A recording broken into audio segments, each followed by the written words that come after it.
Derecho de los usuarios. Usuário, esta figura que estava olvidada até entonces. Porque evidentemente desta relação do usuário é a figura mais flaca, mais desprotegida, não? Nosotros empezamos um processo em os anos 90 de agências reguladoras, de entes reguladores, que teriam, entre outras tarefas, a tarefa de defesa dos usuários. Se pode dizer hoje, sem nenhum medo de cometer erro, que as agências reguladoras em Brasil não são buenos defensores dos usuários. Os usuários em Brasil estão muito desprotegidos. ¿Por quê? Porque não têm canais para fazer chegar seus reclamos. Ou vão ao judiciário ou não vão ao judiciário. As agências reguladoras, o poder concediente, não está fazendo a devida proteção aos usuários. Temos talvez que ter isto em la quarta, quinta geração de la concessão, quando talvez surja a consciência do Estado e a consciência da própria população de la necessidade de la proteção dos usuários. A Constituição brasileira hace a diferenciação entre usuário de serviço público, que é uma extensão de los derechos del cidadano, com a figura del consumidor. O consumidor tem sua proteção, pero é uma proteção mais achicada de la proteção del cidadano usuário. Pero, lamentavelmente, não seguimos uma determinação constitucional. Em 1988, a Constituição brasileira determinou que o Congresso Nacional deveria ser um código de defesa do usuário de serviço público. De 1988 hasta hoy, o Congresso Nacional não hizo qualquer projeto de código de defesa do usuário de serviço público. Temos acá um déficit de lei. Há uma determinação constitucional que não foi cumprida. Quero aqui abrir um parênteses, porque puedo, se não fazer este parênteses, ser um pouco injusto com o Congresso brasileiro. Em Brasil existe a figura da medida provisória, que é sinteticamente a medida provisória. O Poder Executivo hace uma medida provisória e la encamina para o Congresso. E o Congresso tem que votarla em 30 dias.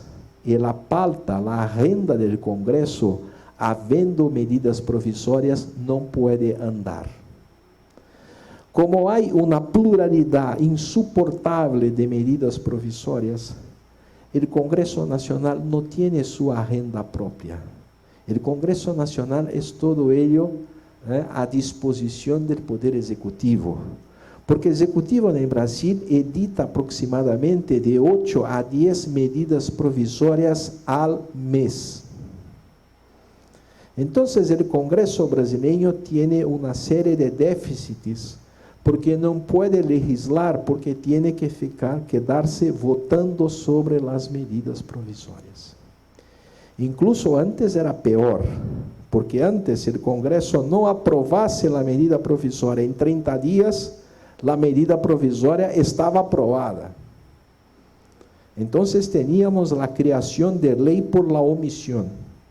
Depois de muita discussão, de muitas peleas, o Congresso conseguiu aprovar uma lei determinando que se em prazo de 30 dias não se vota a medida provisória não se transforma em lei.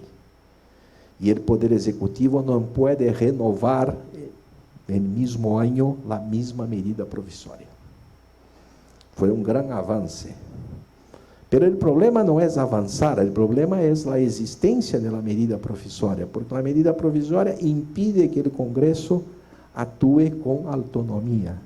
O Congresso é, na verdade, um empleado do Poder Executivo, porque queda-se todo o dia examinando as medidas provisórias que o Executivo encaminha ao Congresso. Também é importante dizer que a medida provisória só é possível, graças a Deus, mais uma prova de que Deus é brasileiro, en la esfera federal.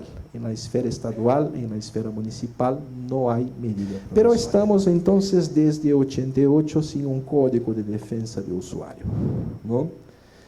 Y agravando más a la situación de usuario de servicio público, es importante decir que las agencias reguladoras en Brasil fueron capturadas. ¿Capturadas por quién? Por los concesionarios de servicio público y por el poder concedente, ¿no? En Brasil hay una gran dificultad para que los usuarios de servicio público lleguen a presentar sus reclamos a las agencias reguladoras. Entonces hay una desprotección muy grande.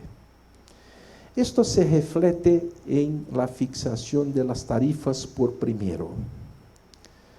Para que tengan una idea, en las telecomunicaciones, en los últimos 15 años, tuvimos una inflación acumulada de 60% en los últimos 15 años. Las tarifas han subido 600%. Entonces, vea la desprotección que hay hoy en términos de los usuarios, ¿no? No se tiene, por ejemplo, un teléfono celular en Brasil con una tarifa más chica que $100 al mes. No se consigue hablar con celular pagando menos que $100 al mes, ¿no? Entonces hay este problema de balanceo tarifario que no es observado.